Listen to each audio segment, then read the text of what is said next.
कोटा में सर घटना घटी है। पप्पू यादव जी और क्या कहते हैं कन्हैया कुमार को ये कर दिया। हम आपके भी सांसद हैं पप्पू यादव जी। आपने उनसे बातचीत की? मैंने तो उनको फ़ोन किया, उनकी कुशल क्षेम पूछा कि भाई चोट तो नहीं आई है। उनको मुझे सच में चिंता हुई। और जहाँ तक व्यवहार की बात है, मैं तो कड़ी निंदा कर चुका हूँ कि वो हमारे सांसद हैं। तो किसी दल के हैं, किसी विचारधारा के, उससे क्या फर्क पड़ता है। जनता ने चुना है तो ही तो वो सांसद हैं। तो उनके साथ इस तरह की बदसलूकी मैं अपने आप को उस जगह पे देखता हूँ कि अगर मेरे साथ ये हुआ होगा तो मैं पता नहीं क्या करता। मैं शायद इस्तीफा भी दे देता। क्योंकि आपके कंधों पे आपके क्षेत्र की, अगर आप विधायक हैं तो आपके क्षेत्र की, सांसद हैं तो पूरे क्षेत्र की, आपके कंधों पे लोगों की प्रतिष्ठा, मान, सब कुछ है। और ये अगर ये लोग समझ जाएं, मैं पप्पू यादव के लिए नहीं कह रहा, खास तौर पे मैं सभी जनप्रतिनिधियों के लिए कह रहा हूँ कि अगर ये चेतना उनमें आ जाए कि भाई मेरे व्यवहार से, मेरे आचरण से मेरे क्षेत्र के लोगों के मान सम्मान पे, इज्जत पे अफेक्ट होता है, तो वो शायद ऐसे जो कर्म करते फिरते हैं वो ना करें। आप सहानुभूति दिखा रहे हैं, प्रशांत किशोर जी कह रहे हैं कि नहीं उनको कांग्रेस छोड़ देना चाहिए। मैं इतनी बेइज्जती बात क्या लगता है?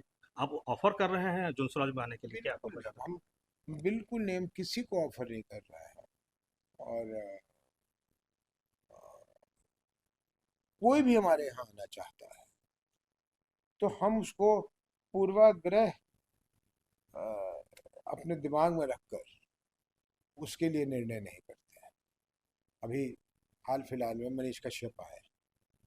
बहुत लोग उनके बारे में बहुत कुछ कह रहे हैं और है भी आपत्तिजनक बातें, इसमें कोई कहीं संदेह नहीं है।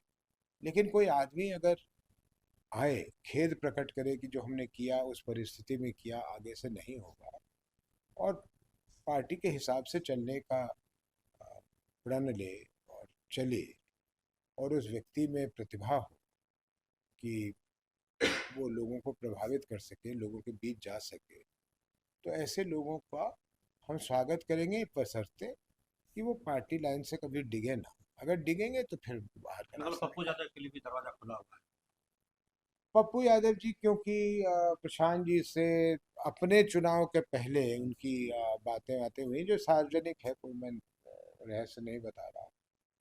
तो उनके लिए हमें कुछ अधिक सोचना पड़ेगा, क्योंकि उनके अतीत में हमने देखा है कि वो किसी भी बात पर वो बहुत देर तक टिके हुए नहीं रहते हैं।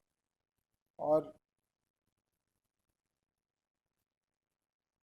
हम एक स्थिर पार्टी बनाना चाहते हैं जहां रोज ये ऐसे ऐसे ना हो।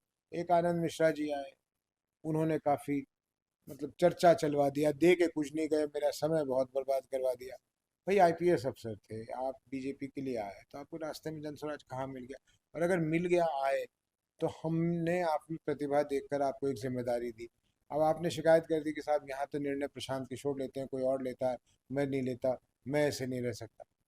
अब है बताइए, आप जब आईपीएस में थे तो मैं आपको बताने गया था कि आईपीएस की नौकरी ऐसे की जाती है।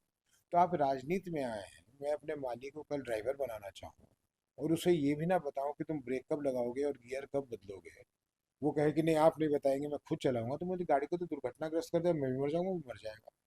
तो अगर इतनी भी शालीनता आप में नहीं है कि आप सीखें, जहां भी आए हैं उस चीज को सीखें और कहें कि मैं जा रहा हूँ, भैया जाइए, शुभकामनाएं हैं आपको। इसके अलावा तो कुछ नहीं कह सकते।